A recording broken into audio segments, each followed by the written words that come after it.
अस्सलाम वालेकुम दोस्तों, पंहिंजा वेरी ड्रामा जी अपडेट सां गॾु हाज़िर थी चुका आहियूं। इन खां पहिरीं असांजे चैनल ते न्यू आहे त सब्सक्राइब करे हाल ते क्लिक कंदा दोस्तों, जीअं साथ हलंदो रहे, लाट बढ़ंदी रहे दोस्तों।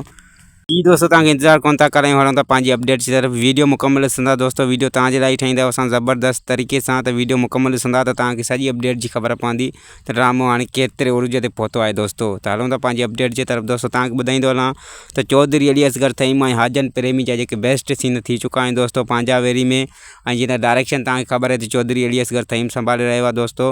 ऐं बहितरीन सीन जेके चौधरी अली असगर तईम वरिता आहिनि दोस्तों, उन में हाजन प्रेमी, इरफान शेख, अख्तर खोखर, ज़फ़र जिस्कानी ऐं काफ़ी एक्टर जेके जिन जा एक्शन सीन वरिता विया आहिनि ज़बरदस्त तरीक़े सां दोस्तों। हाजन प्रेमी हिन ड्रामे जो जेको आहे त विलियन दोस्तों सीन जेके ॾिसूं था त हाजन प्रेमी हिन ड्रामे जेको आहे त विलियन लॻे थो दोस्तों। ऐं इरफान शेख ऐं जेको ज़फ़र जिस्कानी हिन ड्रामे में जेको आहे त ॿाहिरि ॾेखारिया वेंदा दोस्तों। ऐं जीअं त मां तव्हांखे ॾसियुमि दोस्तों त हिन जे ड्रामे में जेको आहे त हाजन प्रेमी जो जेको कैरेक्टर आहे त विलियन हूंदो दोस्तों। ऐं चौधरी अली असगर तईम जेको हिन ड्रामे जो डायरेक्टर बि आहे दोस्तों, हुन जा एक्शन सीन हूंदा। ऐं उहो जेको आहे त मुंहिंजे ख़्याल में जेको आहे त शेख जेको आहे इरफान शेख जेको आहे त उहो हीरो हिन ड्रामे जो हूंदो दोस्तों। ऐं मूसा बि हिन ड्रामे में हूंदो दोस्तों, बेस्ट सीन हुन जा बि वरिता विया आहिनि। ऐं आकाश जेको आहे त उहो बि हूंदो, जेको तकरार ड्रामे जो दरिया ख़ान हुयो दोस्तों।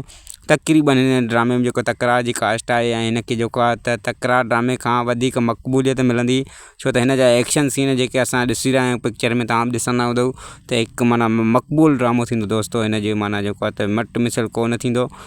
सिर्फ़ु इंतज़ारु इहो आहे त हीअ ड्रामो हाणे कॾहिं ऑन थींदो, हिन जा टीज़र कॾहिं ऑन थींदा। त इहो इंतज़ार जी घणियूं तव्हां जेका तमामु जल्दी जेको आहे त ख़तमु थियण आयूं आहिनि। तव्हांखे हाणे घणो इंतज़ारु कोन करिणो पवंदो। उमेद आहे त हीअ वीडियो तव्हांखे पसंदि आई हूंदी। वीडियो पसंदि अचे त लाइक सब्सक्राइब शेयर ज़रूरु कंदा। वरी मिलंदासीं नेक्स्ट अपडेट सां गॾु। ख़ुदा हाफ़िज़ दोस्तों, दुआनि में यादि।